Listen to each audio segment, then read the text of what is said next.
Buckwheat, yeah. Buckwheat, excuse Yeah. me. Is it my understanding that you plant the buckwheat, it first grows as mainly as a mulch to protect the seeds that you're going to plant in that strip? No, you can't plant it at the same time. It should create such a dense canopy that it'll kill the weeds underneath it or stunt them so much that it's easy to just hold them out when you get ready to plant the next crop. So it's a short-term summer. I like warm weather, summer cover crop, particularly when you don't, you have a bed that's open for a month or two because you're between crops or something like that. But it's too cold right now to plant it. So basically, probably late May. I understand that. So Was that? if I'm putting down cucumbers, if I'm putting down peppers, a good example. Yeah. Would it be suitable for peppers? Probably not, because your peppers you probably want to get in the ground about when the ground is warming up, and that's about the time you want to plant buckwheat. So you can't plant them together. Right. It'll shade the peppers out. Right. Now, what I've never tried doing is if, let's say you have a late crop going in, I don't know, say a succession of cucumbers or something like that. If you can just cut the buckwheat off at the ground level and it'll die enough that you could just plant right into that. I've never tried that, but it's possible it can be done. Because nowadays, in our area, we're planting, if we're allowed to plant in our community garden, that is, okay, we planted peppers as late as June, the second week of June. We used to do it by the Mother's Day, but things have changed. Yeah, But so no cover crop we could use for, no, in that sense, in that area. I don't think there's any that would grow enough now to get much good out of. I planted, I had some beds that the cover crops didn't grow in, and Gene, if you're on the call, you helped me plant some of those last year. But we just had a dry spell in September that some cover crops failed. So in early March, I planted oats and peas. And I think I'm going to get enough growth out of those. The oats germinated much better than the peas did. Their oats are 5, 6, maybe 5 inches high right now, and they'll start taking off with a little bit of warm weather. So that would be probably a good cover crop before your peas, but you're too late for that, I think. Even though it's warmer now, you just won't get enough growth out of it before you're ready to plant the peppers. But the point of the cover crop is, at the end of the season, you put it back into the soil. Yeah. It becomes compost. Yep. You hope it becomes compost. Yeah. So it's a cover crop, which is a mulch, and then it becomes a compost. Okay, that's the mechanics of it. Yeah. Now, go ahead. So Gloria was just asking about planting like white clover. She's found a variety called mini or micro, something like that. Sorry, Gloria, I can't remember. And I'm not familiar with that variety, but there is a Dutch white clover that only gets to be 4 inches high. And she's going to try planting that on her bed and just making room for planting tomatoes, same family as the peppers. That might work because the white clovers don't have tap roots. They tend to grow near the top of the ground, the roots, and the tomatoes do. I believe peppers do too, as far as I know, have more of a tap root. So something like that might be an opportunity to get a cover crop while you're growing. And there are some farmers in New Jersey that are doing some kinds of systems like that. I don't know enough about them to be able to give you a lot of detail. Thank you. Okay, good. Sure. We still have one. I have a quick question. Sure. Yep. We had that warm. I'm Sean, by the way. Thank you all so much for doing this. This is awesome, especially considering everything that's going on. When we had that warm spell at the end of March, I planted direct sowed 2 lettuces, a radish, and Swiss chard.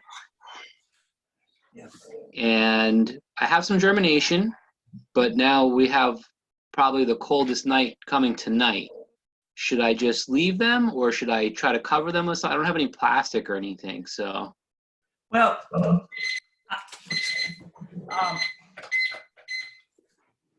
don't think the frost will hurt those crops. Okay. But if you've got an old sheet or something like that, Oh, really? it wouldn't Okay. hurt. Yeah. Just lay it down over it? Yeah. It can do no harm. Okay. I probably planted about the same time, that warm. Oh, really? We had in March, and Okay. I got pretty good germination of my. I planted on a Monday, so it was, probably the last Monday, and Okay. oh, maybe it was earlier. I'm sorry, I have it written down.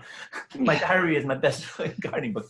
But yeah, I got pretty good germination on the lettuce. Actually, great germination on the lettuce. The peas are still popping out of the ground. I had soaked those first. I thought they'd be up a little faster. But yeah, it hasn't been warm since then. So I know. This is things are cold kinda snap here. sitting. And tonight, tonight is going to be a challenge. Yeah. I have blueberries. I've got them wrapped. Oh, yeah? The blossoms are already out, and I think the blossoms are going to get hit by the frost. Mm. Plants, not so much, but. Okay. All right. What about, I have plenty of shredded leaves ready to go over the plants when they are mature seedlings, I guess. When should I put that out? I don't want to choke them out because they're still kind of small. Well, if you're worried about anything, cover them with like an old sheet or something tonight. Mm-hmm. Whatever. Don't crush them, but Right. I would hold off on that mulch because the ground, even though it was warm earlier, it may have cooled off a little bit in the last. And just judging by the fact that my lettuce popped out of the ground pretty quickly, but then now it's just sitting there. It hasn't grown much. So I think if you put that on right now, it might cool the ground off a little bit too much. It wouldn't hurt. Oh, really? A couple good days of sun, as long as you get a source of water, I believe. Yep. Okay. Thank you so much. Sure. Yep. Yeah. If anybody else has any other comments, just I don't know everything. Hi, Al. I have a quick question. Sure. So to go off of that, I'm not going to cover my lettuce. I have lettuce, peas, and some broccoli plants, and they're very, very small. Yeah. But do you think they're going to be okay if I don't? I think so, but I know. Responsible. I don't have enough bed sheets, so they don't cover the entire garden anyway. So it's just like I'm not going to do it. Yeah, I think they should be all right. Okay. Yeah. On the other, let's see, broccoli on the other end is it's fine. Lettuce, I've never found that lettuce seedlings, the little seeds seem to be affected by that at all. Now, I guess if it got to be 18 degrees, then that might. Then I'm going to eat my words. I don't expect it to get that. No. But we'll see. Patricia, you look like you want to ask a question. You're muted.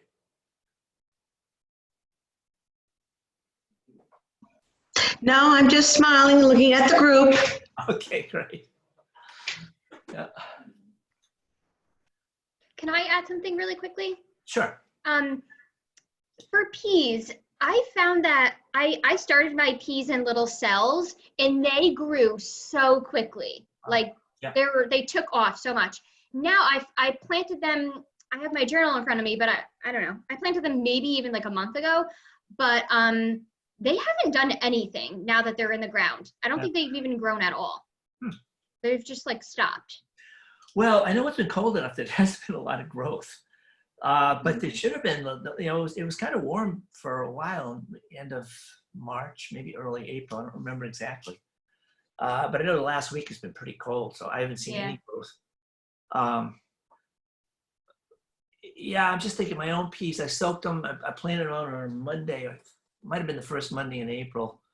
And they're just popping out, starting to pop out of the ground, but I'm not seeing a lot of growth either. Yeah. I was just so surprised. They grew so quickly in like my little germination area inside. But now, they haven't done anything being in the ground. Well, if they're in the germination area inside, they're pampered. So they did go well. I have seedlings growing right now. I have beets and lettuce in cells, and I put them out every day, even if it's cold out. I'm pretty sure I could get faster growth if I kept them inside all the time. But I want to put them outside where they get a little bit better sun, and I'm not really worried about slowing them down because they're going to get those conditions when they get outside anyway. So. Sure. Thanks. It's going to be 68 on Saturday, next Saturday. So maybe by next week they'll start growing faster. Yeah. All right, Al, do you think we should get started? We have 34. We could be, let me maybe I'll just go through a couple of I know we got a couple of new people on the line. If you're not familiar with Zoom, down in the left-hand corner, you've got a microphone. If it's got a red line through it, you're muted, which probably would, like most people, keep muted because sometimes background noise is going on like a dog barking and you forget you're muted. So you're not muted, I mean, and we all hear it. And then next to that is the stop video, if you or a video, I guess it is, and it's got a red line through it. You can click that and the red line will disappear and your picture will pop up on the screen. Especially nice when we're doing question and answers at the end to see people, but that's not necessary. Like Lisa said, she hasn't combed her hair yet today. So. Let's see. I think I might be able to keep the time a little bit more reasonable tonight. I think I've gone way over the last, the first two. But I don't expect tonight's session to be quite as long, but I still stay on about a half an hour afterwards to answer questions. And I'm trying to get on a half an hour early to answer questions too. So thank you to our sponsor, NOFA, New Jersey. I know a lot of you folks are members. If you're not, I encourage you to keep your eye on our website. And there's a lot of educational things that will be going on. Probably all webinars for a while or virtual type meetings. But I think there's some good things coming up, and NOFA can always use your support. And I know that some of you folks are NOFA members from another state, so welcome everybody. I know I don't have everybody on the phone right now, but I am giving people a few more minutes to get on. One of the things NOFA would do on a normal season is garden tours. We've done them of individual gardens. We've done them of group. We've had like 3 gardens in one tour. So I know, Larry, I see you on, and I visited your garden in the past. But I travel around the state a lot in my work. I mean, a normal year. And if you have a garden you think you might like to show off to people, and let me know, and I'll try to visit it sometime. And I look for clusters, 2 or 3 gardens that are in the same area, so that we can do a workshop, evening workshop or Saturday workshop in the summertime. It's kind of fun to go around to people's gardens and see what they're doing. Okay. Let's see. So I guess I am ready to start. Nagisha, anything I forgot? No, I think you should just dive right in. Okay. I can remember how to do this now. Okay. Well, while Al's finding his presentation. Recording's on, or will Yep. be? Okay. I have started it. Thank you very much for reminding me.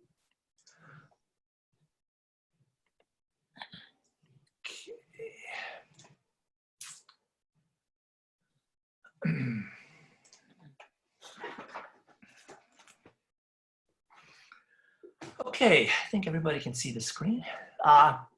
So we're going to be talking about pest controls today, and let's see. So it may not be a complete discussion of pest controls because there are some that are mainly pests with fall gardens, and depending upon the time, I will likely push that off to next week when we talk about extending the season. But if we get through really quickly, yeah, we can. I could probably go into that other PowerPoint and add on that part of the discussion. I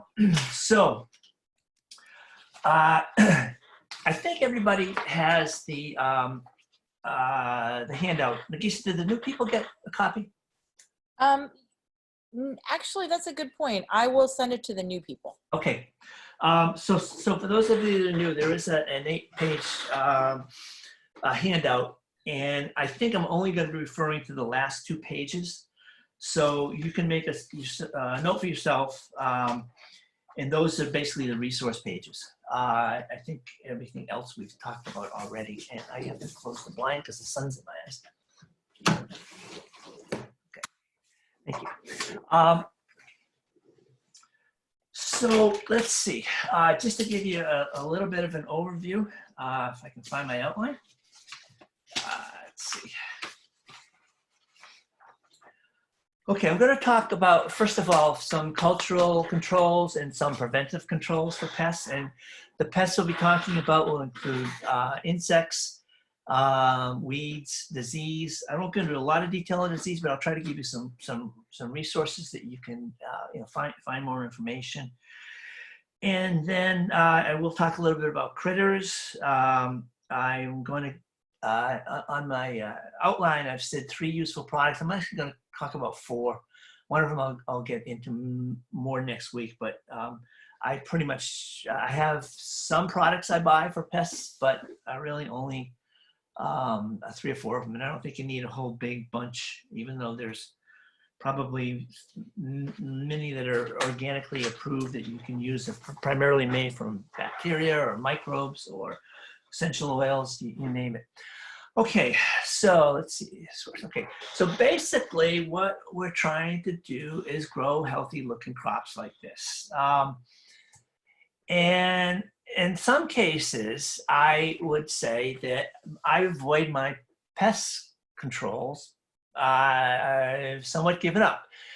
We talked about eggplant last week, I think, or 2 weeks ago. Some people said they have really good luck with it. Mine always gets decimated by flea beetles because it's the only thing around, I think, that the flea beetles like. It's the only thing I planted. So I've kind of gotten away from that. So if you have those problems, maybe think about getting some in the store for, it's not a very good control, but there are some things that if you've tried hard and you're not having luck, go to something that's a little bit easier.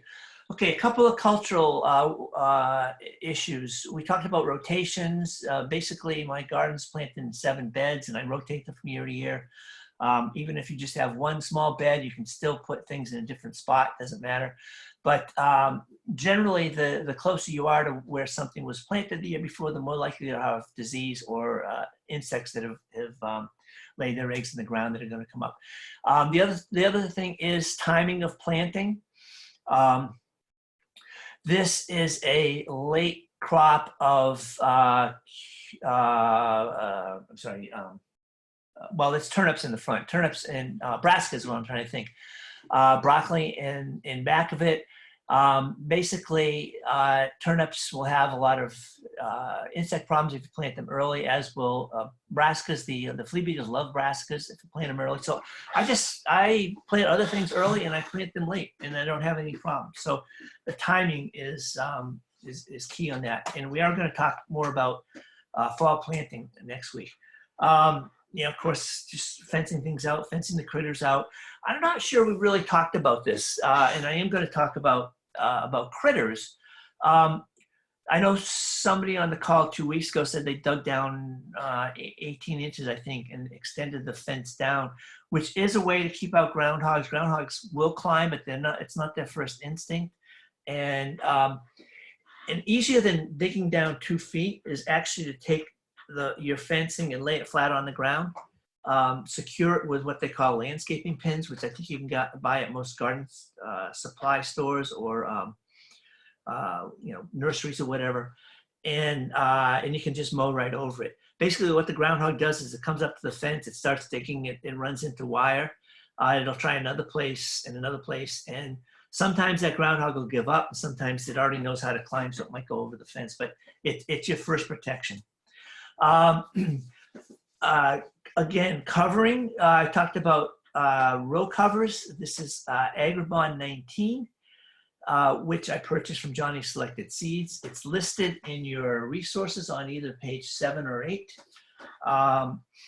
and I use it to keep moisture in sometimes when I'm planting new crops, but it can also be used for pest control. Particularly effective, and when I say effective, I mean the farmers will use this for protecting cucumbers from the cucumber beetles, which spread a lot of disease around from cucumber to cucumber. So they often grow under these row covers, grow their cucumbers under these row covers until they start to flower. After they start to flower, they're on their own, but by that time they've gotten a good jump on it, and you know, it's kept them in shape for quite a bit of the season.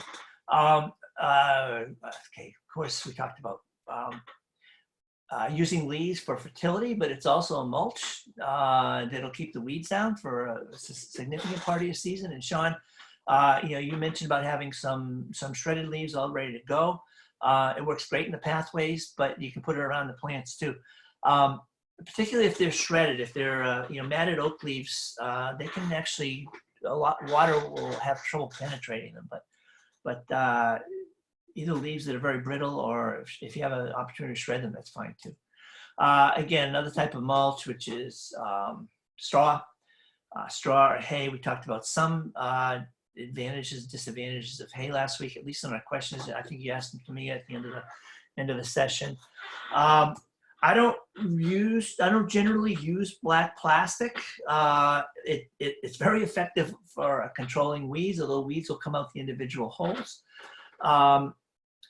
But it is allowed for organic as long as you take that plastic off at the end of the season. You can't leave it there for 2 seasons because it becomes brittle. It breaks apart and it's very hard to remove. So you need to get it out. There's different types. I know that some folks claim that the red is better for tomatoes, and I don't remember the theory behind that, but I am not, since I've never bought this, I think you can get it at most garden supply stores. I'm not sure the red, but the black, and possibly the red. Otherwise, I guess try your seed catalogs. Yeah, Johnny's has the red. Johnny, you say? Yeah, they did a few years ago. Oh, good. Okay, yeah. Just a question. I know Johnny said they were going to close down the first 2 weeks in April. Does anybody know if they've opened back up again to gardeners? They think they're going to open up on the 28th. On the 20th. Yeah, Burpee just opened up on the 15th. Great. Do you know, John, if they have things left? I don't know. I got seeds from Gurney's just this week, so you know they've got quite a bit. Okay. And you say Burpee's is open, so keep in mind. So if anybody really wants seeds and can't get them, you can email me and I will aggregate an order for you. So if you all have my email address because you've gotten the link from me, and you're free to list out what you'd like, and I will aggregate an order because I have a farm and we have a good relationship with Johnny's. All right. So if anyone's really having trouble, I'm happy to help out that way. Thank you, Nagisa. Yeah. Okay. Let's see. Again, we talked about this last week, but this is buckwheat. David Levinsky, you asking about buckwheat. Says there's, I'm sorry, it's a little bit blurry of a shot, but you see how thick it grows in there, and it basically shades the weeds from underneath, and it will actually kill some perennial weeds. I don't know anything quite as strong as like thistle or dandelion. I think it'll kill dandelion if it's young, but probably not if it's really a little bit older. But okay, so there are I call these sticky traps. They both trap insects, and they can be used for scouting. If you're a little bit more into entomology aspects of it, you can look and probably identify what's on there. One issue is sometimes they catch the beneficials as well as the pests, but it may be a good thing to use to know if the pest is prevalent. I'm pretty sure that they're effective at catching the cucumber beetles. Cucumber flowers are yellow, I believe, if I'm getting this right, and so they're kind of attracted to the yellow, and they will catch cucumber beetles. But otherwise, it's not completely. it only catches a small amount, but it does catch some, and everyone might help. Okay, these are the Daikon radishes. They're not necessarily the one we talked about as a cover crop last week, but they may be. But Daikon radishes are probably one of, if not the favorite food of flea beetles that go after brassicas. And to be honest, I'm not sure if that's a specific variety of flea beetle, but it's the one that I seem to have a problem with as well as on my eggplant. I think it's the same variety.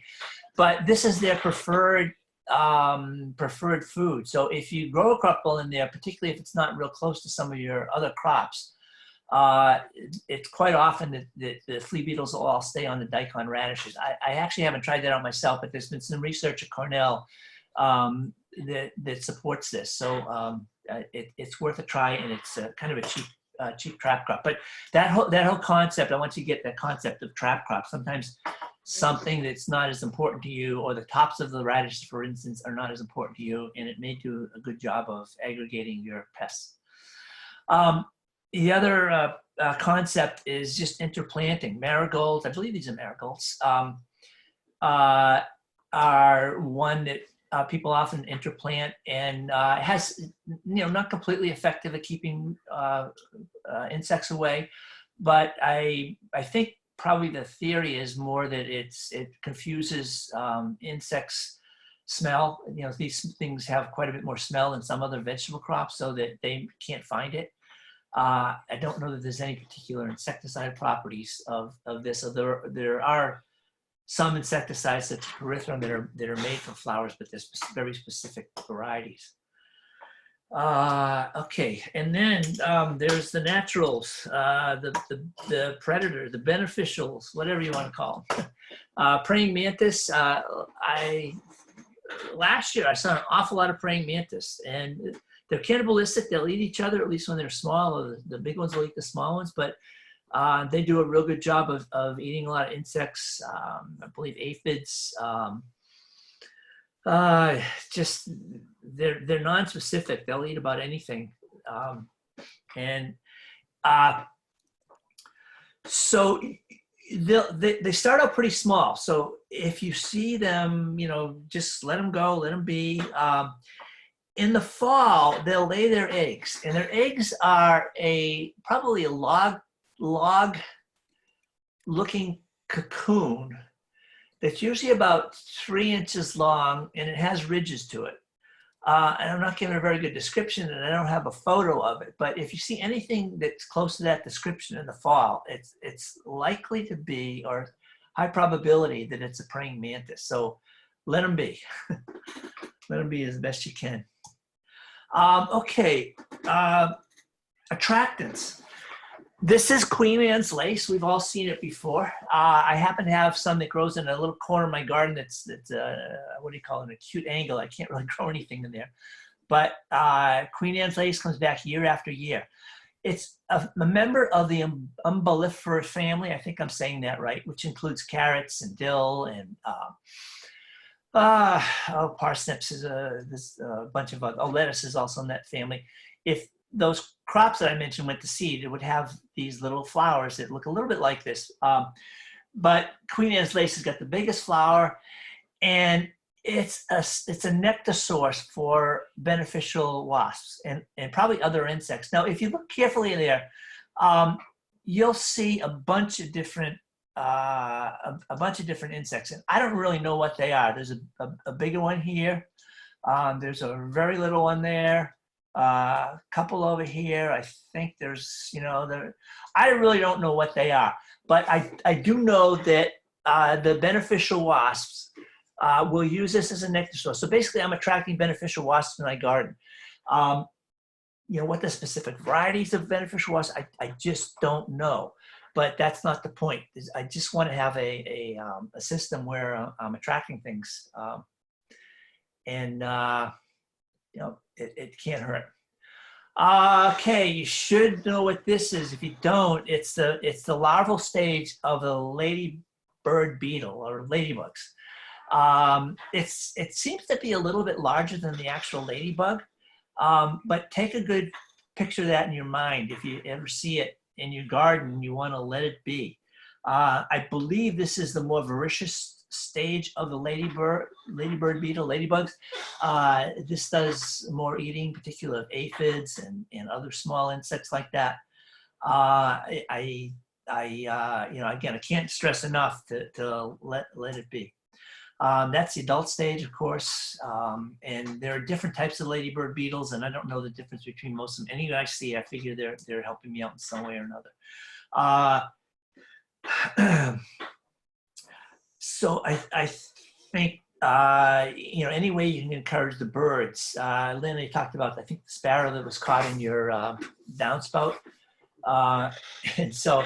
I don't know too much about sparrows, but purple martins are known for their eating of a lot of insects. Anyone can encourage them, or if barn swallows are nesting in your sheds, rafters, I let them be. They do eat a lot of insects. Don't know that it's particularly insects that are garden pests, but they really can't hurt. Okay, don't forget our friends, turtles. I'm going to talk about this when I get into the cold weather pest controls, which may or may not be tonight, but one of their chief foods is actually slugs and snails. I don't know what they eat for insects. I imagine they'll eat grubs from the ground too, but yeah, okay. So now, sorry, a little bit blurry photo, but it's the only one I have of what you can actually see powder. I do use some products. That is actually a powder on a leaf. It's a Bacillus thuringiensis, BT for short. I don't use the powder anymore, but this is the only photo I have of when I used to use it.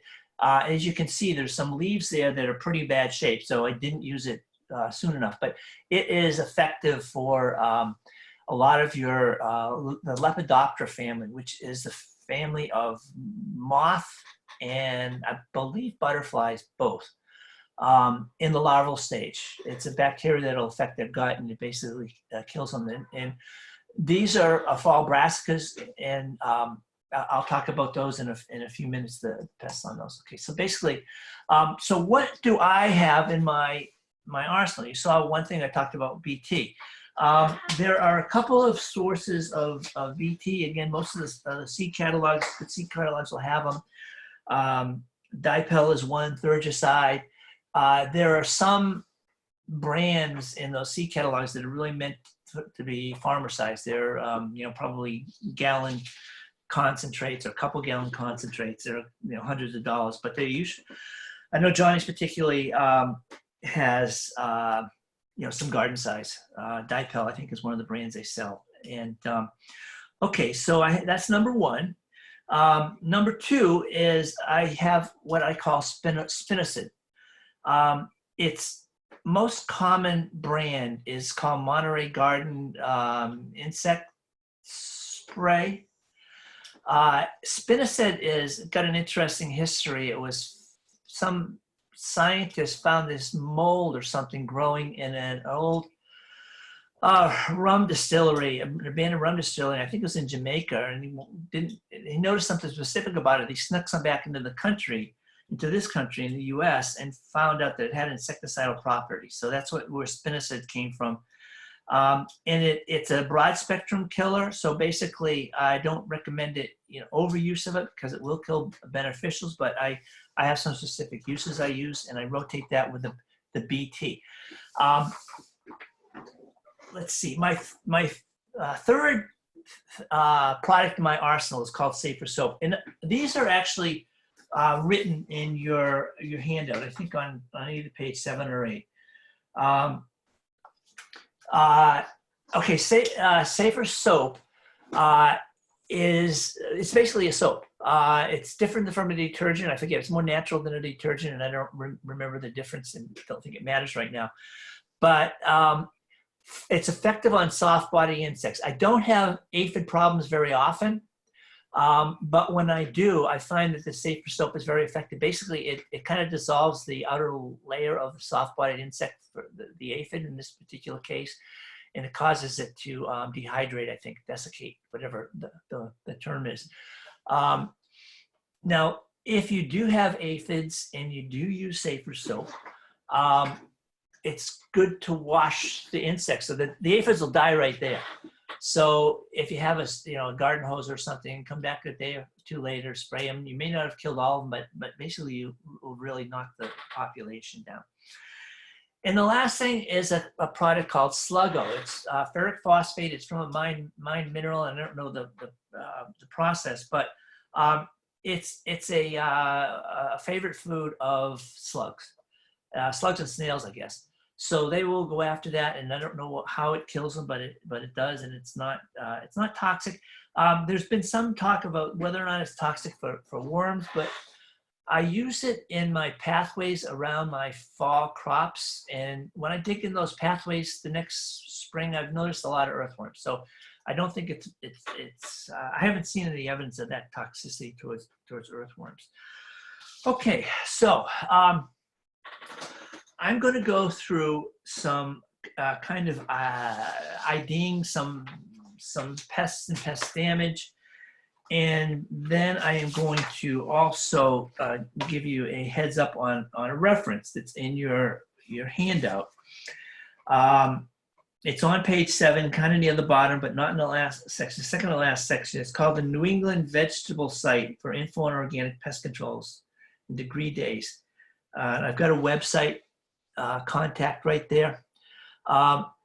Anytime you have questions about identification, maybe it is cultural controls, pest controls, although it will give you chemical controls, but it does mark the organic controls quite clearly.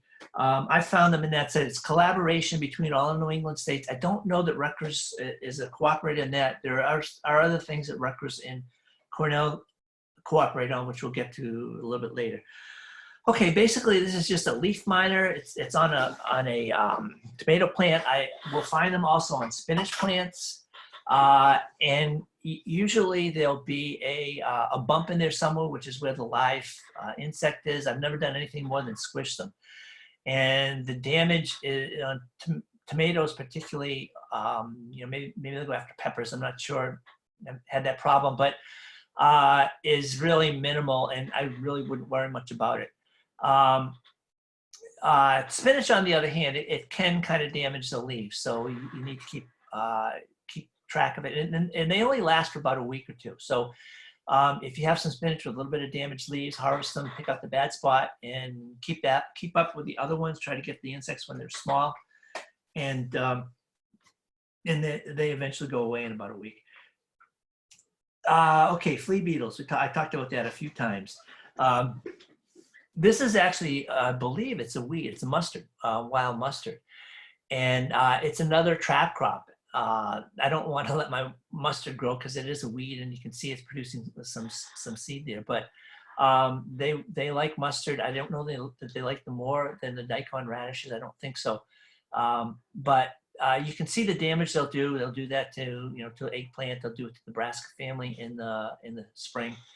And there's really you could try spraying this with spinosad, but the flea beetles don't seem to be that affected by a lot of insecticides. So basically, they'll go away midsummer. You may have to put up with some damage, but I don't really have a great control for this. Any of you commercial growers, Jared, Nagisa, you want to make any comments on flea beetles that you know more about than I do? I don't have that much to say, except that I find that if I use that row cover, the Agribon, that's the easiest way to fight it. Okay. So yeah, you're kind of stuck with row cover for a long time if you do that, but it does work. Go ahead, Jared. Yeah, my experience, it's been a lot of movement towards completely contained environment systems. So you're growing inside more and more versus growing outside, which isn't very helpful to gardeners because you're not looking to invest 25 grand in a high tunnel.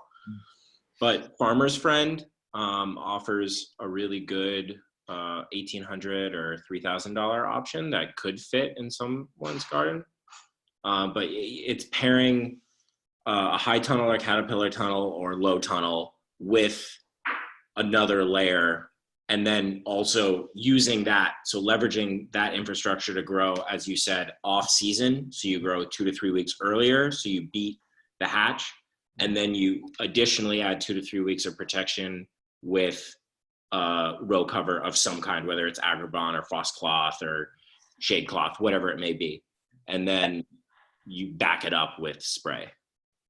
Yeah, it sounds like some of the covers could be a lot smaller and a lot cheaper. I mean, probably homemade what do you call it, clouches or cold frames might help a lot too.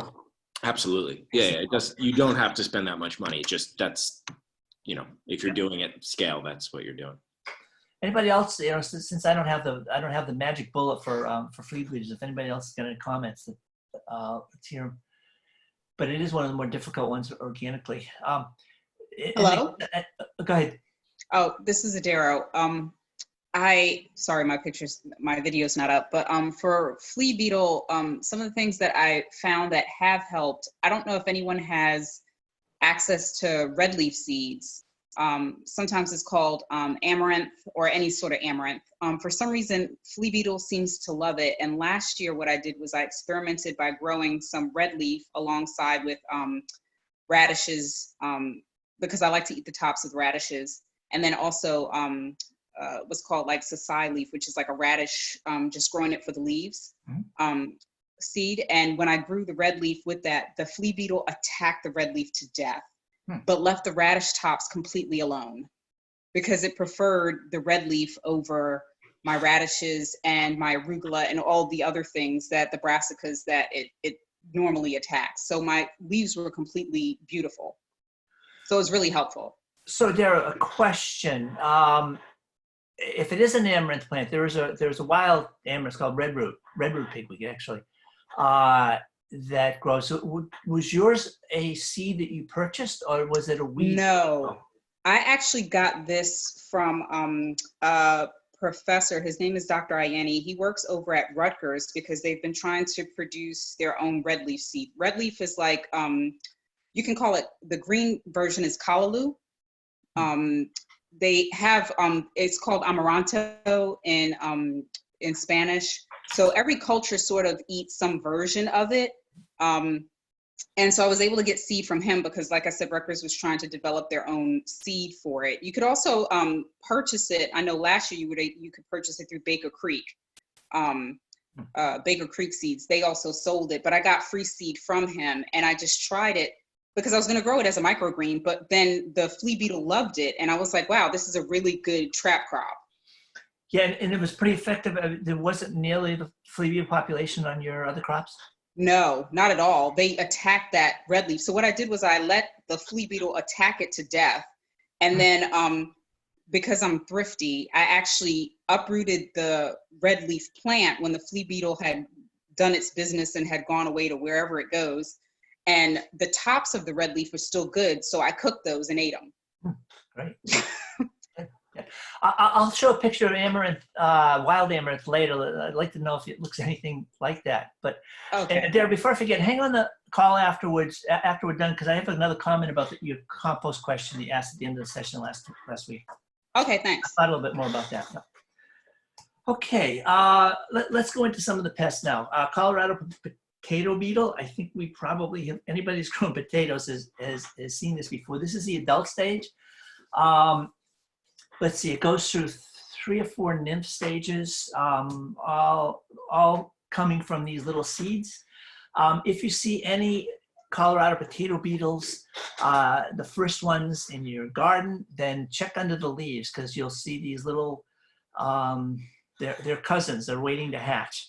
Very, very pretty looking seeds, and they squish really easily. They're soft. You can take care of a lot of your population just by squishing them. That's what the larval stage is. It's probably getting close to adult. These can be pretty small at first, the first few nymph stages.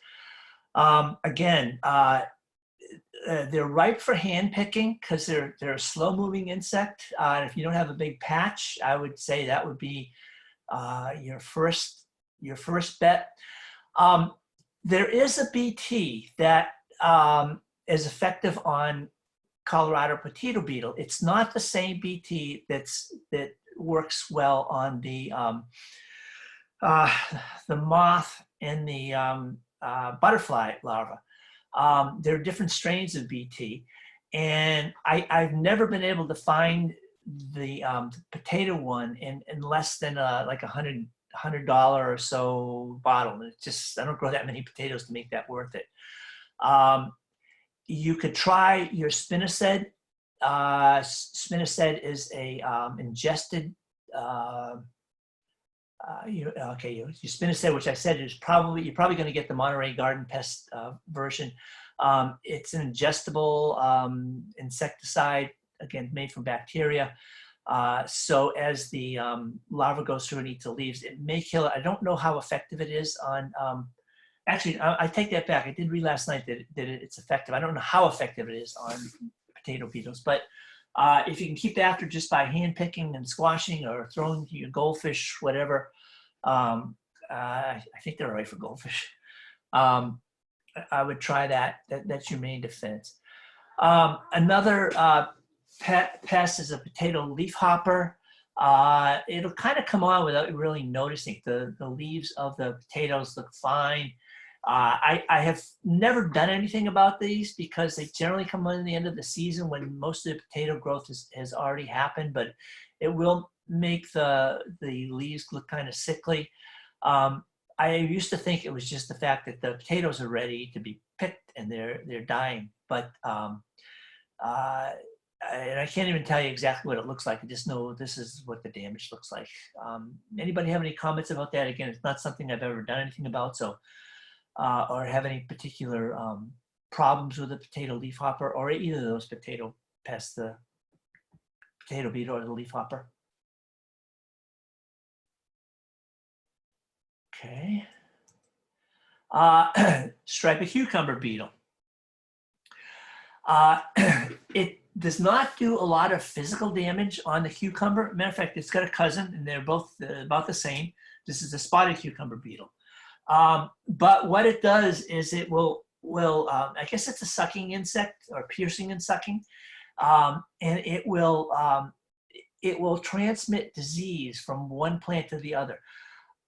It supposedly could happen on any of your brassicas. I've never seen it kill anything besides cucumbers. Knock on wood, I haven't had a problem since I'm in gardening. When I used to farm, I used to maybe lose 10% a year to I'm sorry, I can't remember the name of the disease. Jared, can you help me? Cucumber wilt, I think it is. Yeah. So basically, the plant will just be looking fine one day, and the next day, all the leaves just droop off. Jared, was that correct?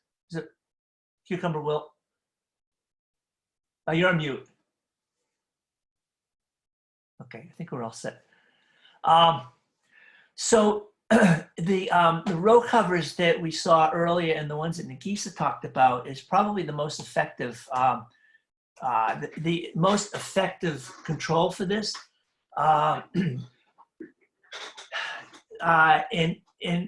Farmers will actually keep that row cover on until the blossoms start for the cucumbers. Once the blossoms start, then they need to be pollinated and they need to take the cover off.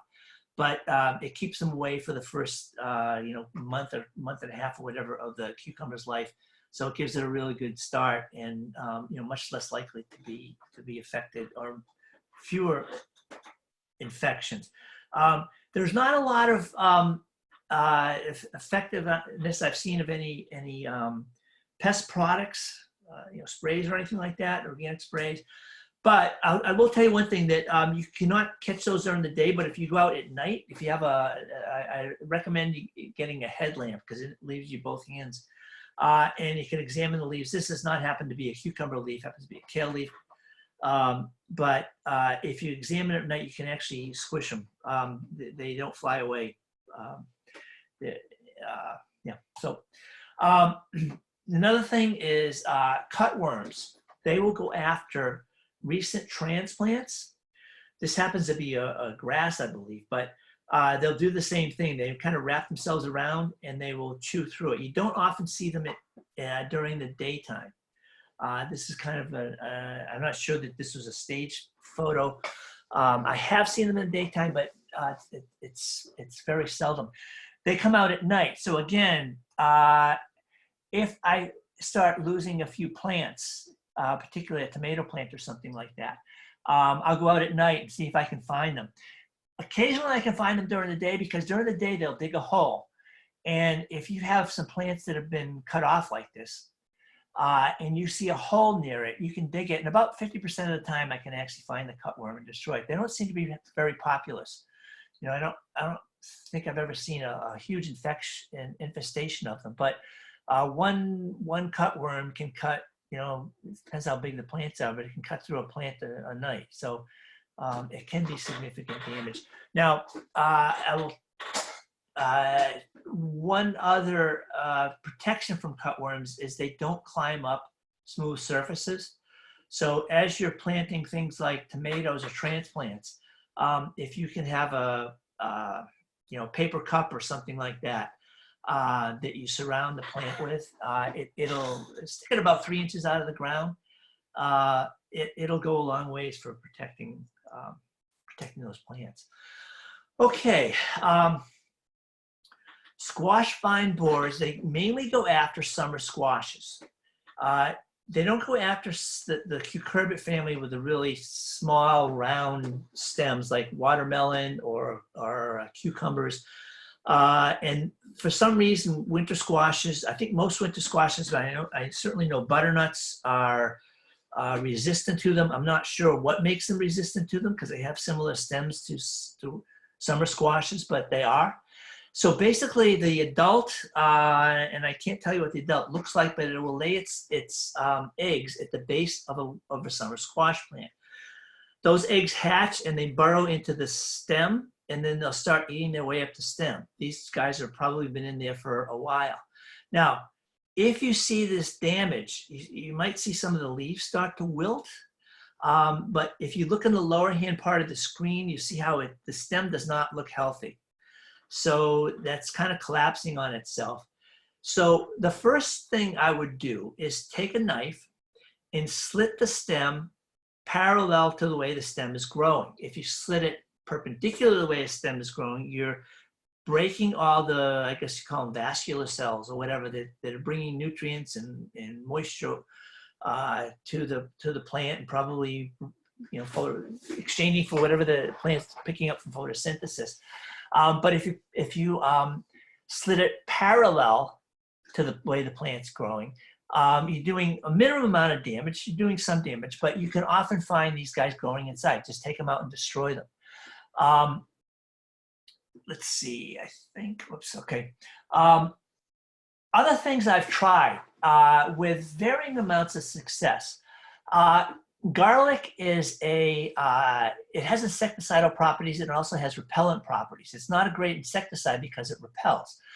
So when I'm expecting the adult to lay its eggs, and I'll show you how I figure that out in a minute, I take a clove of garlic and I squash it and rub it all over the base of the leaf. I'm hoping that it'll repel the adult, and it will keep the if the young ones hatch, it may be an insecticide for them too.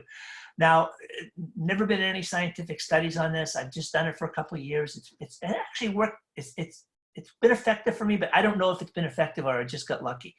Last year I did have some of these guys, but they came on real late. So it was when the crop was starting to go back. It may have been a second generation. I'm not really sure. Hey, Al, this is Larry. I'm just. Yes, go ahead, Larry. I'm just going to say, with regard to squash vine borer, for the past 2 years, what I found as the way to manage is similar to what you do with the cucumber beetle. I would put a row cover over the insect mesh over the squash plants after I put them in, and they started to germinate early in June, and left that row cover over them through the first 2 or 3 weeks prior to blossom. And that seemed to be, at least timing wise, when it prevented any of the adult squash vine borer wasps flying in to lay their eggs. Oh yeah, no, that's good, Larry. That'll match in with what I'm gonna go through next.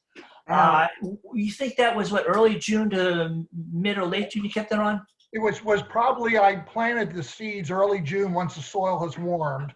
Yeah. And they were probably all over the plants as they grew up for the first 3 weeks before they began to put out blossoms. Great. I took it off to Yeah. so they could be pollinated. Al, Yes, go ahead. David speaking. Yes, David. We have a vegetable guru in the Monmouth County Master Gardeners Yeah. from England. And he says that summer squash should be planted after July 4th. Because there's one generation of vine borer, and by July 4th, the borers are finished. Great. No more laying of eggs. Yep. And we've done that, and it seems somewhat effective. Is it your second crop, or is that your first crop, David? That's my first crop. Oh, yeah. Okay. And the time catches up to the squash. In other words, even if you plant it late, it'll Yep. still grow. You'll still have a nice crop of squash. Good. Okay. So both of your comments are a little bit tied into what I'm going to get into next. On your resource page, 7 or 8, you've got a link to this Northeast. I forget what the acronyms are, but it's dortcornell.edu. It's actually a cooperative venture between I think it's Rutgers, Penn State, and Cornell, and maybe Connecticut in there too. But each one of these green dots is a weather station. Some of them are stationed on farms, some of them are stationed at airports. And if you go into this website, this map will immediately pop up, and you can click one close to you. At the end of if I go through this quickly, I may actually get into the website at the end of my talk. And on that, the next thing you'll see is it'll give you some choices of what kind of data you want to get from that particular location. So this one was Hamilton, New Jersey. A couple of years ago, it was I think probably on June 26th, a few years ago. And I will show you another source of how I know this, but the squash vine borer lays its eggs between 900 and 1,000 degree days base 50. So what is a degree day base 50? This is the chart for degree days base 50. If you notice, let me get my pen out. Okay, if you notice, let's see, June 2nd, for instance. Okay, the average between the high and the low was 4.5 degrees. I'm sorry, if you take 50 is 0. You add 2 plus 7, because that's 2 degrees above 50 and 7 degrees above 50, and divide by 2, it's 4.5 right there.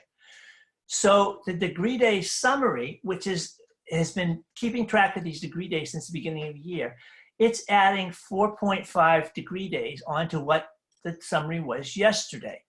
667 minus 4.5 is 662.5.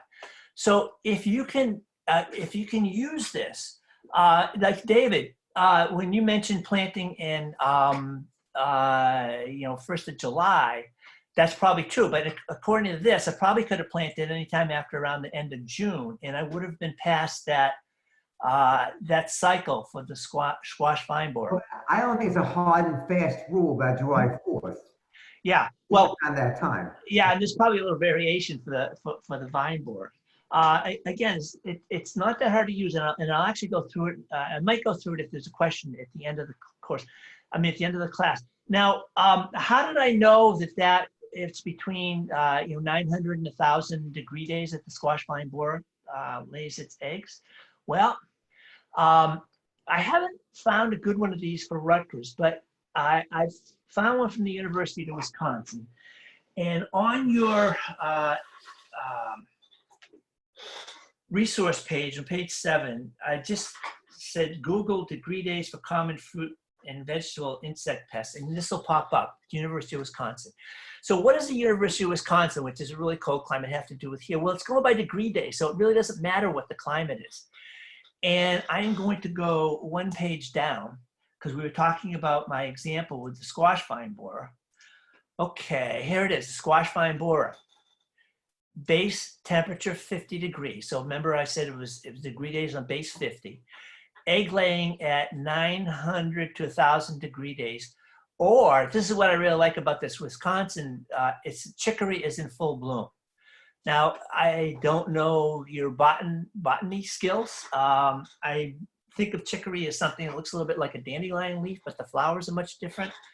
I wasn't able to actually find a good picture of it, but that's basically the chicory plant. The flowers are beautiful bluish, purplish. I don't know if anybody knows if they vary in color.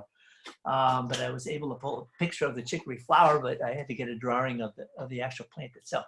But if you go back into this this thing from the University of Wisconsin, if you have, for instance, these are at the bottom of this page are some apple pests, but it doesn't have a lot. But the cabbage maggot, Colorado potato beetle, again, they'll show you when the first generations are coming out back here, and they come out pretty early. First instar 180. First instar means the first nymph stage, I guess it's called. I'm not sure. First larval stage. Anyways, at 185 degree days, base 50. So they're going to be out. I think I checked right now. I think we're still under 100 degree days for the year, but you know, they could be out early next month. So, anybody have any questions about this? It's a really handy tool. But again, I've used it mainly for that squash vine borer, and those degree days. Let's see, go back. You notice that the degree days in June, when the temperatures are going up to the 80s every day. I think that maximum temperature on the left is in the 80s. They go up pretty quickly. So only 3 days before it reached 900, it was still in the 700s. So you know, it's a handy tool if you're going to do something. Again, Larry, like you covered yours, or if it's not covered, it's time you want to cover it, or wait till after planting. This will give you an idea of when that after planting is. Yeah, makes sense. Yeah. Okay.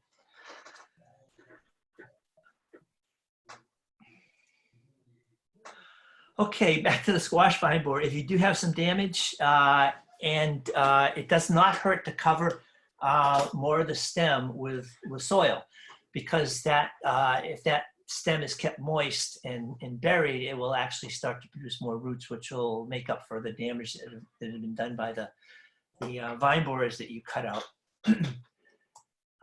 Okay, if you see a dead leaf like this, it might just be that the leaf got old and it popped off, but it's more likely the squash bug. A strange little insect. You know, you'll see these clusters are all different sizes, and I don't see them very often. Maybe once about every 4 or 5 years I get them. They'll go after all types of the members of the cucurbit family. They seem to like summer squashes, winter squashes, cucumbers, whatever.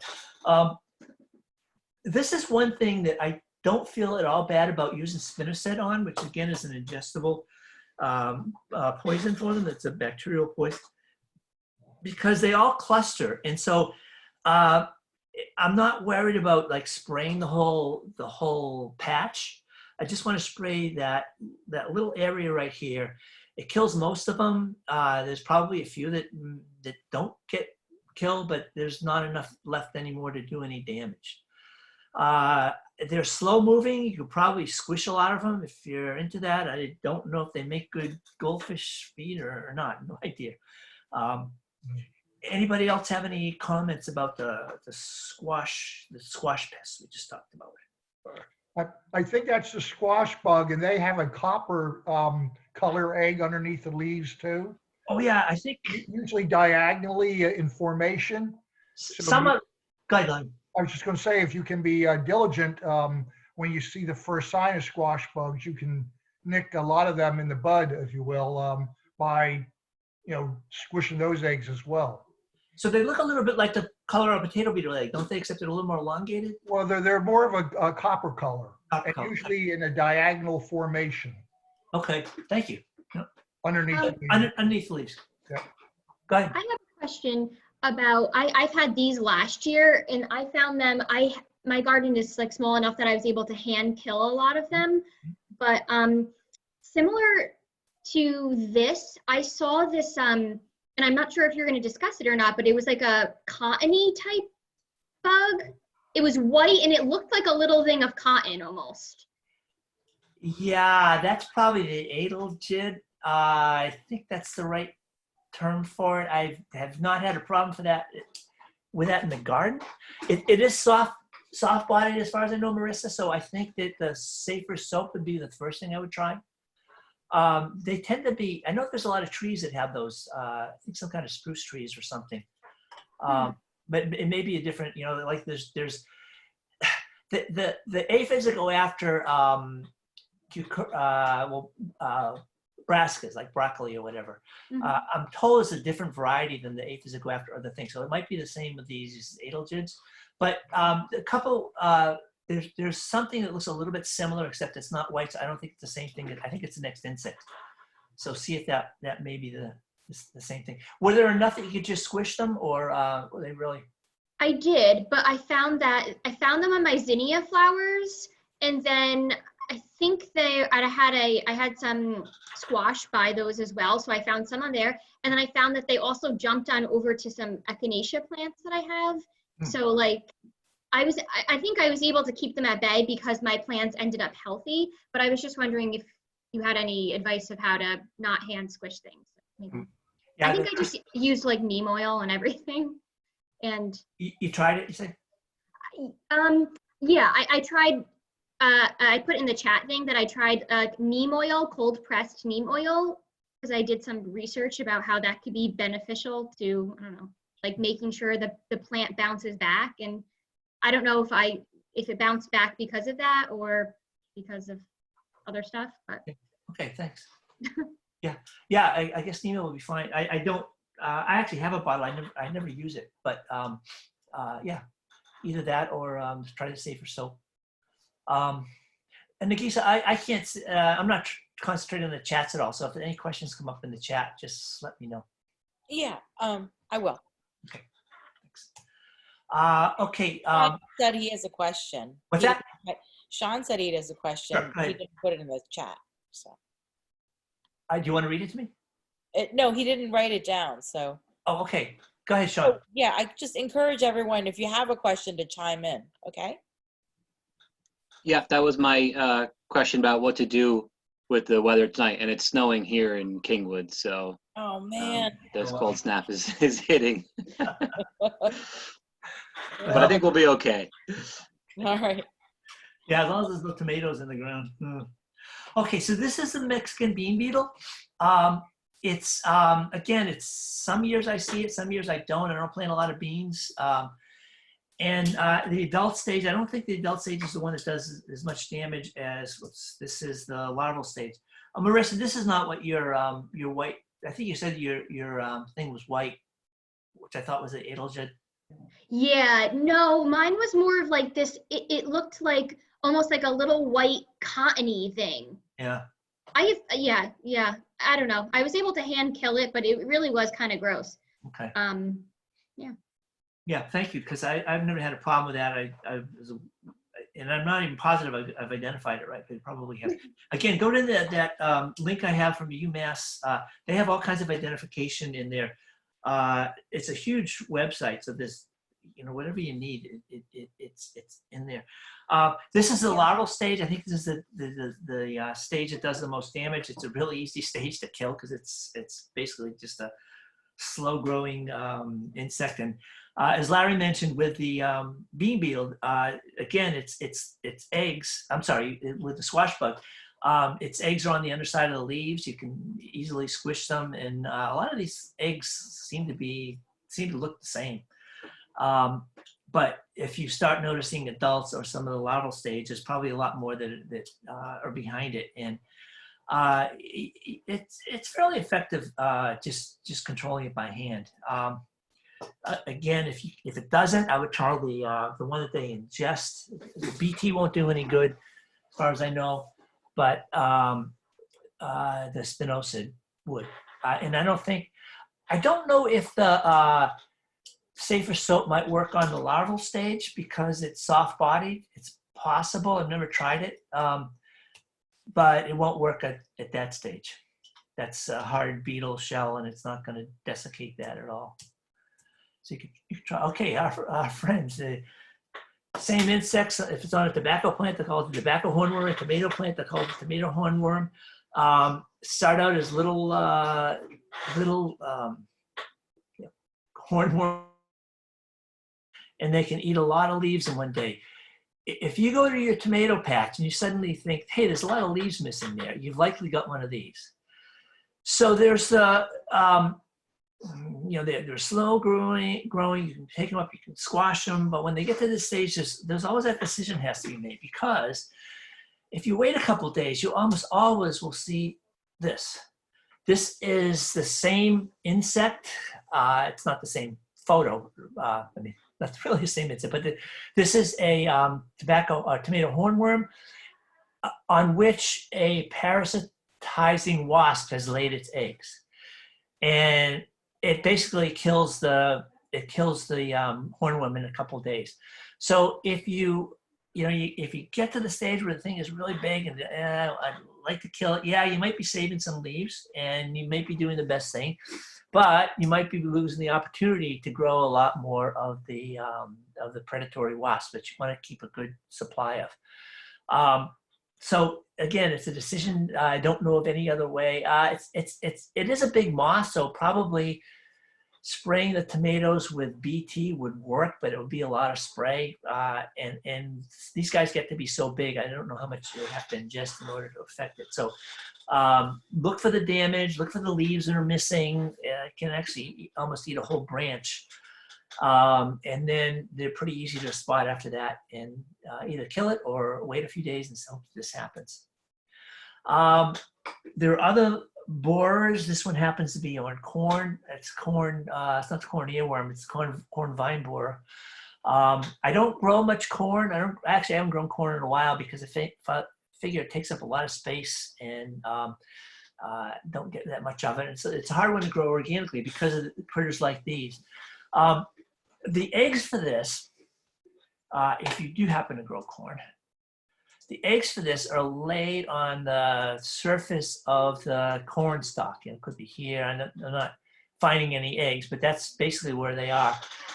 And the little larvae will hatch, and they will crawl down the stem until they get to what's called until they get to a leaf that's going out. And at that point is where they will try to bore into the corn stalk and eat their way through it. So if you have a problem with these guys,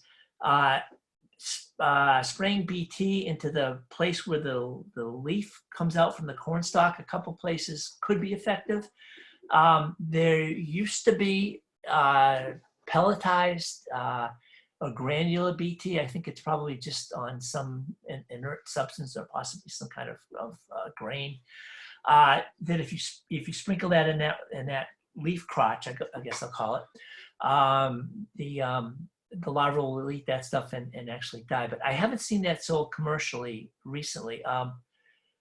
Anybody have any experience finding any of that granulated BT product? They sell it in pretty large bulk, but probably not applicable for gardeners. Yeah. I was gonna say for hornworms, some dogs love eating hornworms.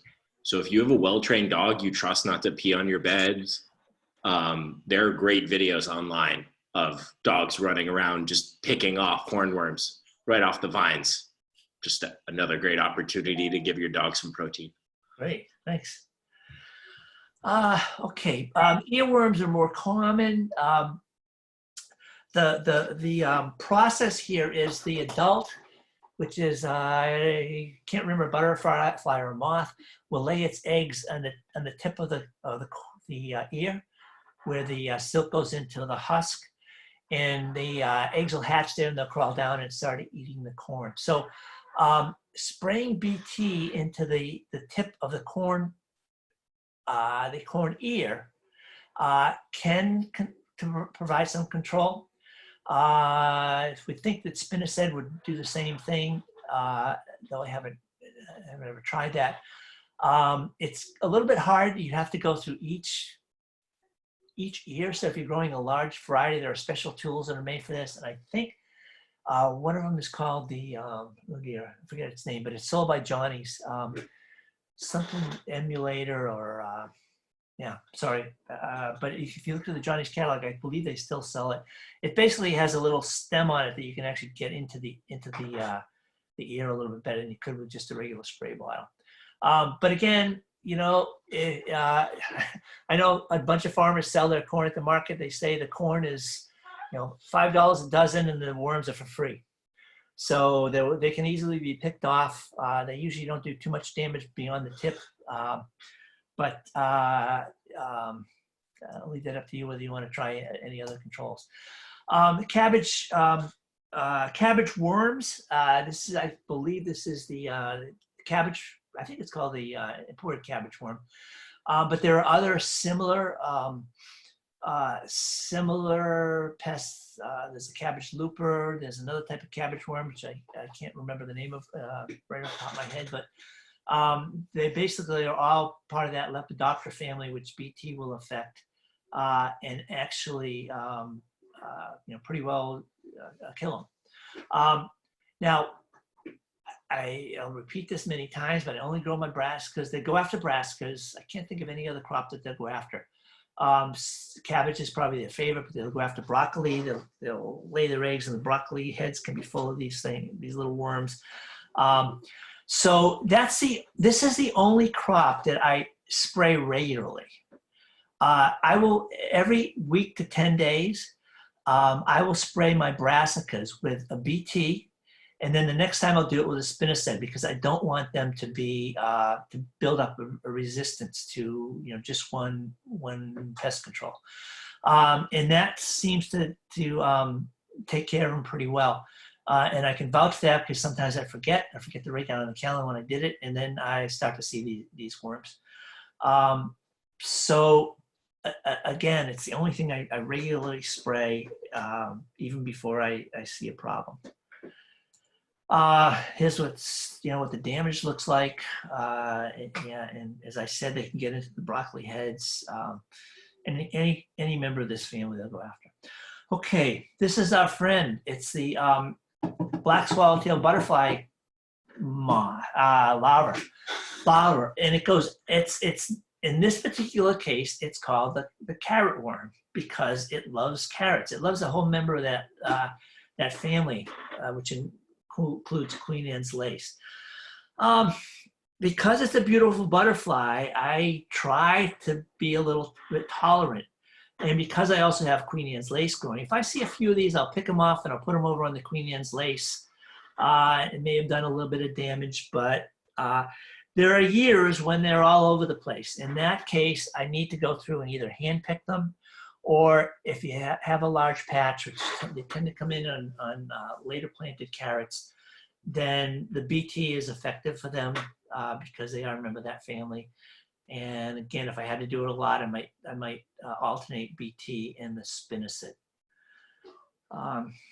Anybody else have any other suggestions for any of these guys that have gone over here, or?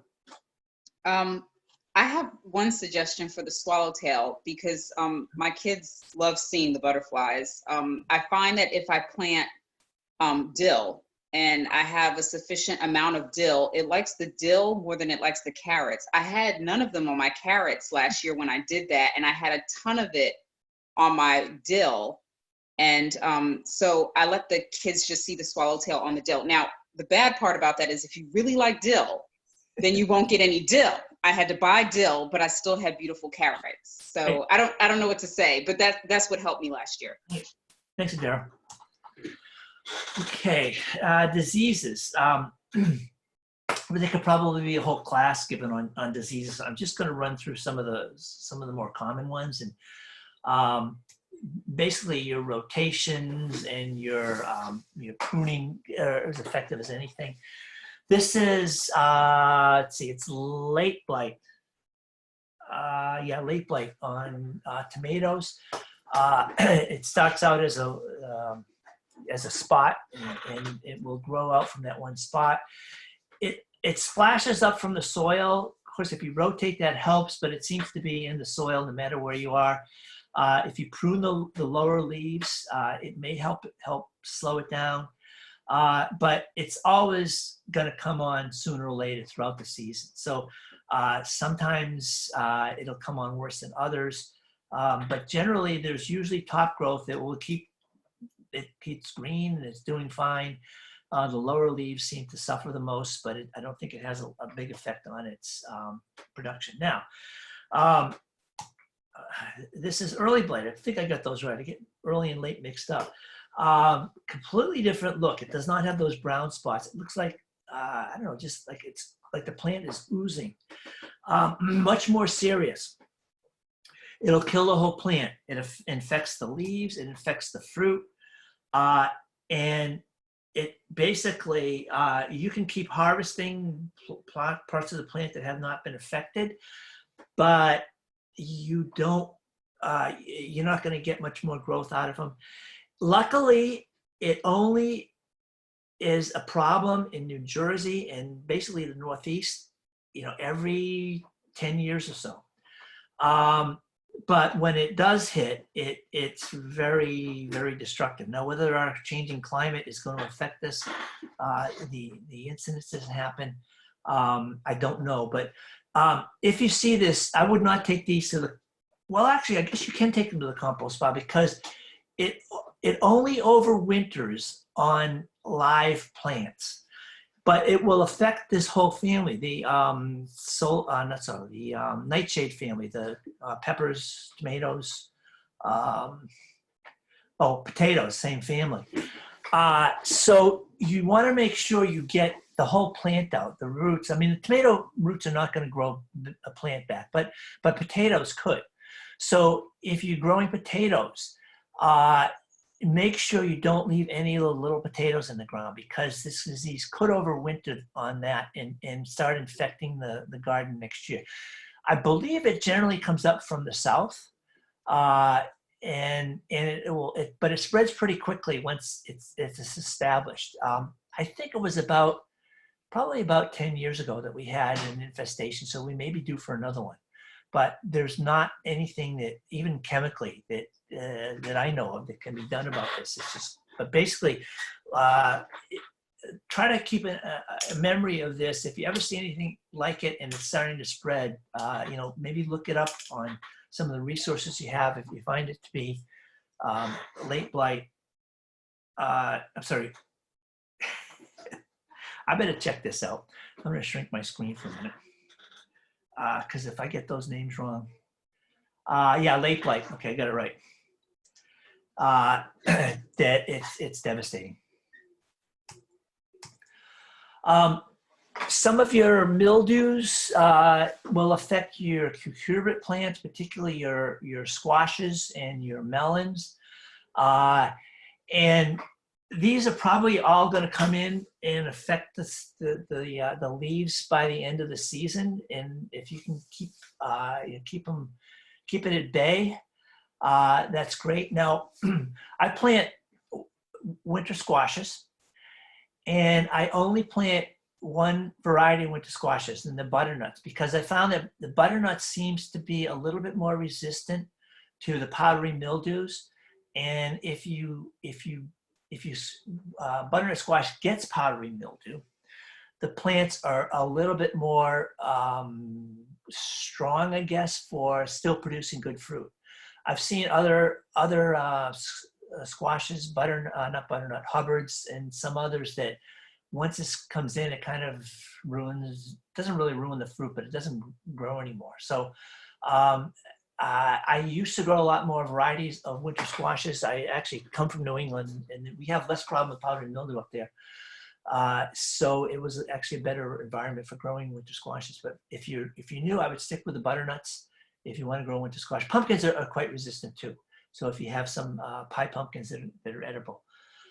There are sprays you can use for this. I never use them. I actually have one. It's a copper-based spray. It's copper is made out of minerals, so it's approved for organic. And they won't kill the powdery mildew. They can stop it from spreading, or they can prevent it. But you know, you have to get the top and the bottom of the leaves. It's not easy to use. So I basically just try to plant varieties that I know will do quite well with powdery mildew, and you know, just do the best I can. Your cabbages particularly seem to be affected by a lot of, particularly late in the year, affected by a lot of leaf diseases. I don't know the name of this one. It often comes in the late fall, but basically usually the rest of the plant is okay in the middle. So at this time, I figure it's time to harvest and you know, take that cabbage inside. Because I don't think you can do much about the, you know, once those leaves look like that, you can't do much about those leaves. Just basically try to harvest what you've got. Okay, weeds. Well, let me back up to diseases. Any questions on diseases? And again, I'll be on for half an hour or so after the call ends, program ends. So. Okay, I'm gonna, weeds can fall into several categories. One is annual weeds. This is that red root pigweed. And I think it was you, Adaro, that was talking about that potential amaranth plant. This is a member of the amaranth family. Amaranth is actually a grain that's grown in parts of the world, and this actually will produce a lot of seed. This is what it looks like as an adult.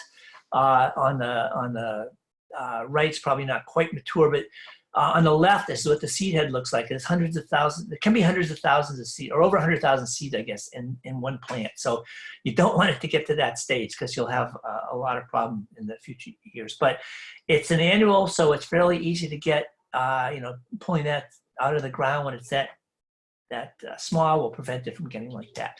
The other thing we see early in the season is Lambsquarter.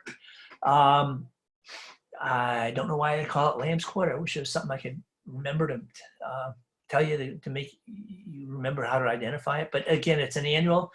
It comes in fairly early in the spring, but it's easy to pull out. It's easy to control with cultivation, which I'll get into in a few minutes.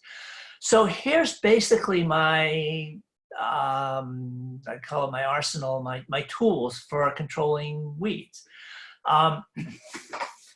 In the middle is what I call a stirrup hoe. It's meant to be, it's a type of shuffle hoe that's meant to be dragged right under the surface of the soil. It's meant to be used on small weeds, and it drags them out, and they will desiccate if you do it, particularly if you can do it early on a sunny day. By the end of the day, those roots will have dried out, and the little plants will be dead. On the right is a regular hoe, which probably most of us have. It's good for, I use it all the time for building beds. I don't use it much for weeding unless I have some really tough to get out weeds. And I'll show you a couple reasons why. I much prefer the shuffle hoes, of which that stirrup hoe is one, and the one on the left is my favorite. And some of you have taken my class before, so you've heard me talk about this. This particular model happens to be called a swan neck hoe, and there's a couple of sources that are on your resource guide. Two companies, Earth Tools and American Tool Company. I'm sorry, not American, Howland Tools. They both sell the swan neck. It's on top of page 8. So I don't know if you can buy this locally. Now there may be some that are sold in a hardware store that look a little bit like this, but be careful because first of all, the steel on this is extremely high quality. I've had mine for 25 years and there's not a dent in it. I use it constantly. I use it, weekly. And I paid a lot more than what the hardware store ones would be sold for. But again, it's going to last me. Pass it on to my kids. That again is a shuffle hoe, like I mentioned with the stirrup hoe. It's meant to be dragged just under the surface of the soil to pull out small weeds. This is fairly tough. So if I have to go in and chop something, like I have to chop a dandelion root or something like that, I can do it with that. So I don't need to go back and forth between my garden hoe and regular garden hoe on the right. Now, the thing I like about the shuffle hoe, It does the same thing as a stirrup hoe, but it fits underneath lettuce leaves. It fits underneath leaves of things that grow close to the ground. So I highly prefer the one on the left. It's my favorite tool. I recommend it all the time. And I will show you okay. So what's the process here? I want to try to this is actually just taken yesterday. If you see at the top of the page, the soil looks a little bit roughed up. I just shuffle hoe that with my swan neck hoe, the tool on the left. And as you can see, there's a few roots in there that are pulled out of the ground, but really I can't see any weeds in there. It looks just like the bottom part of the page. But this is probably as big as I want to let my weeds get to go in there with a shuffle hoe, because they're so small that all I need to do is dry out for a couple hours. I turn them over, pull them out, turn them upside down, whatever. They dry out for a couple hours, and most of those weeds will not be there the day after. And certainly I like to go in about every week and cultivate the beds with my shuffle hoe every week, and that keeps the new ones from coming up. And there's probably a few that I missed from the week before, so I have to put a little more effort into getting them out of the ground. But okay, so I'm going to give you a little bit of a demo. Hopefully this works. Oops. I'm not getting the movie part of this to work, but no,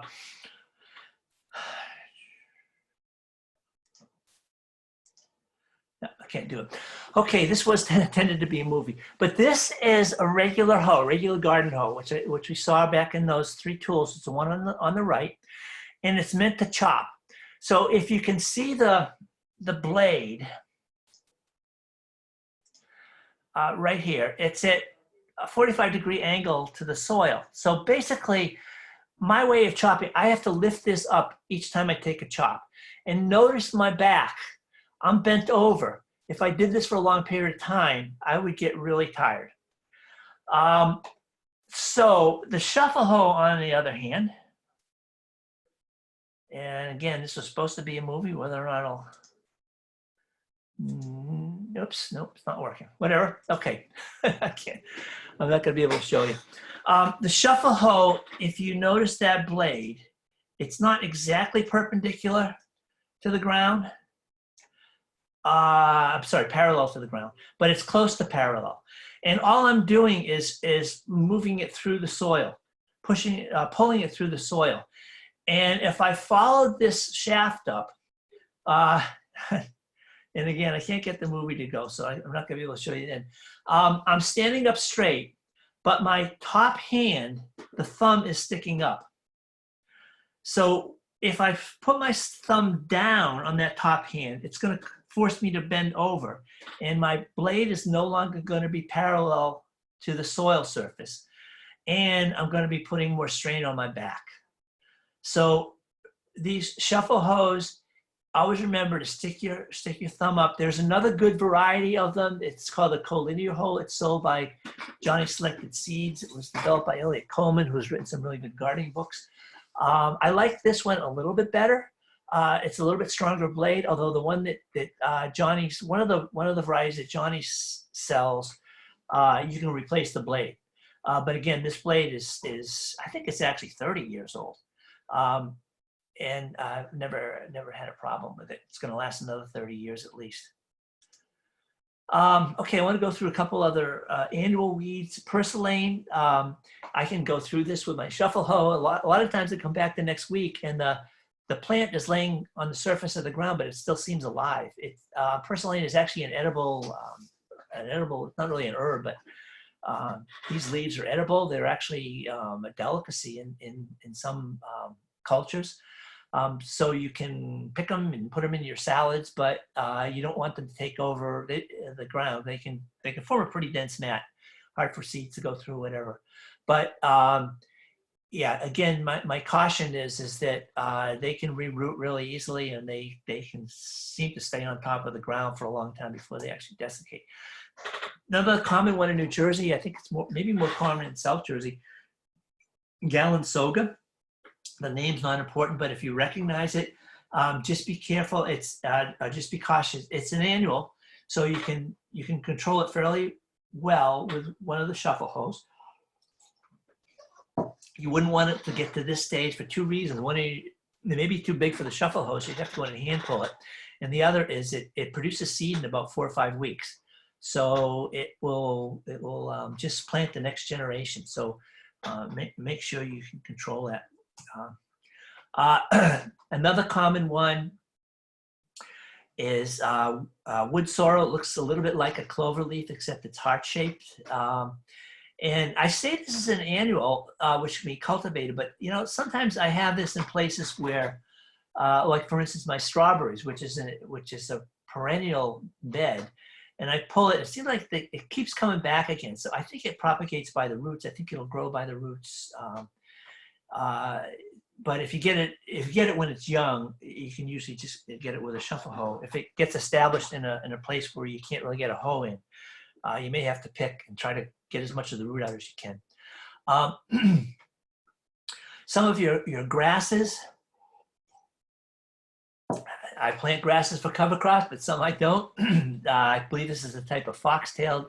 The name's not that important, but most of them will start coming in early to midsummer, and then they will seed up for the fall, drop leaves in the fall. So you don't want them to get to this stage.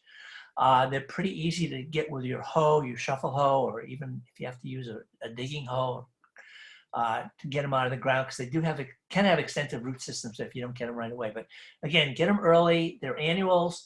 They'll reseed themselves. So if you don't get them early, you're going to have plenty of seed for next year's weeds. I call this crabgrass. We may have other different common names for it, but again, it starts to grow early in the season. It's a little hard to get out of the ground, in that it grows along the ground. So that stirrup shuffle hoe might not work on this one, but the swan neck would work. When you uproot these, if it's gotten a little bit ahead of you and it gets kind of big, turn them over if you can, because they have a little bit of soil left on them. The plant will keep growing. So if you turn it over, it dries that soil out and helps to kill them. A couple others that may or may not be a problem. This is called sheep sorrel. It doesn't tend to be a problem in areas that you cultivate constantly. But if you have perennial beds, some of you may have perennial flower beds, or I have to do a little bit of hand picking in my strawberry patch. It sends out shoots underground, so it'll grow in lines,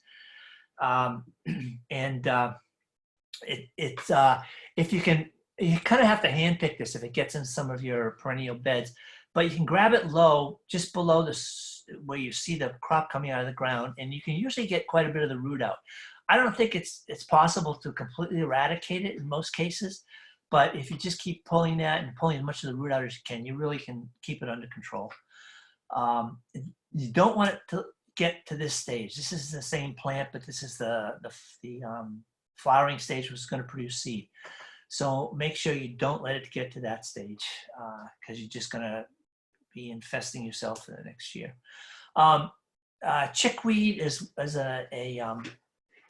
sorry, I don't have a better picture of this, but you'll see a lot of that this time of year. It's actually called a winter annual. It starts growing in the fall, and if it got established in the fall, it can get to be pretty big. And it's not that bad of a cover crop when you think of the biomass it can produce, but then it does produce more chickweed seed to grow the next year. It's a little yellow flower. I think there might be different varieties with different color flowers, but it grows in clumps, so it's important you get the roots out. And this is another one because it's in clumps, I can handle it as that clump. I turn it upside down and let the root dry out.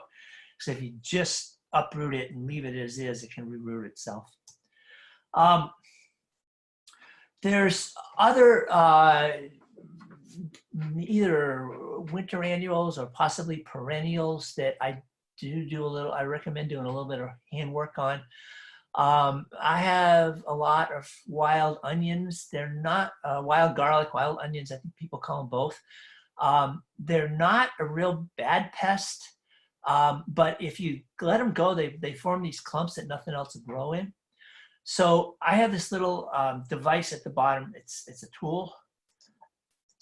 I call it a dandelion puller. I think that's probably what, if you walked into a garden supply store or nursery, whatever, and you're asking for a dandelion puller, this is what you come up with. It's got a blade of about 6 or 8 inches. So you can get underneath a dandelion plant and pull most of its root out. And dandelion, if you cut it about 4 inches below the surface, you'll kill about 80% of the dandelion. Some of them will grow back from that, root that's left in the ground, but about 80% of them will die. I also use it for these wild onion plants. Now, if I had let this go, it's not going to probably affect the crop this year because they grow in the springtime. They kind of keep growing throughout the year, but their main growth is in the springtime. Doesn't take up a lot of space. But what would happen is that little bulb would divide, and it forms all these other little bulblets that next year there's not going to be one planted. There's going to be 10. And if I neglected that, each one of those is going to form another set of bulblets. So I like to go around in the spring and see if I can pull out most of these, so I know they don't get those clumps. And if you go to your garden shortly after a rain and your soil is fairly loose, you can even get these out without that dandelion pull by just grabbing the stem down as low as you can and gently pulling out. And usually often the bulb will come out with. If you leave the bulb in there, it's probably not going to do the spreading that it would, creating those little bulbs, because it's going to put a lot of energy into putting a new stalk up. But you haven't gotten rid of it. It's still there. So let's see. Oh yeah, those little bulblets will start. It's probably by degree days, but I don't know what the degree days are. But usually by the early part of May, I start to see those bulblets form. And if I was doing this a month later, then what would happen is some of those bulblets would break off as I'm pulling the main stem out, and they would just be ready for planting next year. So if you have problems with wild garlic, I would go in early, early April, and try to get out what you can. Again, loosening the soil with the dandelion root puller would be a good way to do it. And this is what the seeds look. I'm sorry. No, this is nutsedge. It's not an issue for hopefully most of us, but if you have it, it kind of gets established and you take over the whole garden. It likes wet feet, so if your garden is growing in a wet area, it can be a bit of a problem. Now, this is what the plant looks like. And I pulled it out with my little dandelion puller. Now, if I didn't pull it out, what would happen is there's a nut that is a little nut that's formed at the bottom where my finger's coming. You can't really see it. But it would form 7 new nuts. I guess it's up to 7. And for some reason, it always says 7 when anything I read about it. So next year, I'm going to have 7 plants here. So if you start to see these come in, again, this is what the flowers look like. You're better off doing some handwork on this early in the season before that can divide and cause you a lot more problems. A few other things here. This is a perennial. It's Canadian thistle coming out of the ground. If I use my dandelion puller and try to get as low into that as I can, pull it out, it's probably not going to kill it the first time, but it'll weaken it and it'll stop it from spreading. Some of you have a rototiller. If you have a dandelion problem, rototillers can chop up the roots and spread it. So I would not recommend using a rototiller in a place where you've got Canadian thistle. If you cut it back 2 or 3 times, you'll exhaust the supply, without letting it get very big. It'll exhaust the reserves in the root and it'll kill it. Basically, farmers will keep cultivating this and it'll eventually die. So then they say it has to be done, 2 or 3 times. That's what the flower looks like. New Jersey, I think, still has a law in their book. If you let Canadian thistle go to seed, it's a 25-cent fine. It's left over from maybe the 1800s. But as far as I know, it's still on the book. It hasn't been enforced in 100 years, but you never know. Okay, I want to talk a little bit about other critters. Okay, we're talking about fencing the first day. This is groundhog damage. If I have a well-established clover cover crop, I find that the groundhogs will go after clover first. It's a legume. I think it's high in nitrogen, high in protein, which correlates to high in protein. So they seem to know that. They'll go after it first. But otherwise, they're general feeders. They'll go after other things. And this is probably a year I didn't have any good clover established. So they ate the tops of those carrots. They didn't eat the carrots, so I still got some harvest, but it really knocked them back, and the carrots didn't grow very well. They'll take bites out of other things, melons. We talked a little bit about fencing. Generally, I find fencing is effective most of the time for groundhogs, but there are some that learn to climb. Have a heart trap. I will catch them in a have a trap. I actually catch more raccoons and possums in a have a heart trap than I do groundhogs. But again, I think that's because I live next to a state park. Some of these have already been caught and they know what it is. But I don't have any complaints about the raccoons. So basically, I just let them go. There's one I'll talk about in a minute, but I've been able to control them. I'm not going to talk about. I don't know if it's actually legal to let a groundhog go alive, and I'm pretty sure it's illegal to take it over the border. I don't want to talk about that during the class because some of you may have strong feelings about the animal, but basically the groundhogs are a rodent, they're a pest, and if you do have to resort to catching them, it's kind of either your food or their food, and you're going to make that decision. Okay. I talked about raccoons. So what would be the problem with raccoons? If you grow sweet corn, you can always tell when sweet corn is ripe because the raccoons will have eaten it the night before. And they seem to come in from no place. The other thing they will go after is melons. They always seem to know when the melons are ripe, and it's much easier for them to tell. Dear, I'm not going to get, I don't have this in the movie yet. Somehow the movies are not working. So, okay. This is a product called Night Guard, and what I had the movie of is this is getting dark, it's dusk, and it has a little solar collector on the top, which which charges a battery, and it's photosensitive, so as long as the light shines, there's no light blinking. But as soon as it gets dark, that little bulb right in the middle will start blinking. It's a red light, and animals are afraid of light, particularly if it's not constant. I won't get into exactly why that works. I have my theories, but so I knew about things because I used to have sheep, and I used to keep a light, a strode light out at night, and it always kept the predators away. So I said, why can't it work? One of the predators of sheep, it's actually chickens, I think.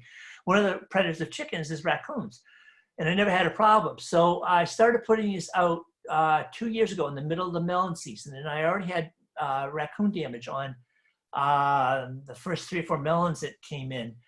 I put this up, and I didn't have any more problems. So last year I tried it the whole season, and I did not have any raccoon damage on melon plants. It's suggested you have more than one, so you can face them 2 ways. In a larger field, they suggest you have 4, but there's a line between them trying to sell you more products, and how many you need in a small patch. I've had 2, and they've worked very well. I think they're about $15 or $16. There's a website. Their website is on the resource list, and they're also available at a lot of garden supply stores. I know Rosedale Mills in Mercer County carries them. Al, Yes. I have 4 of them, and the deer stand right next to them. I have 2 on 2 posts.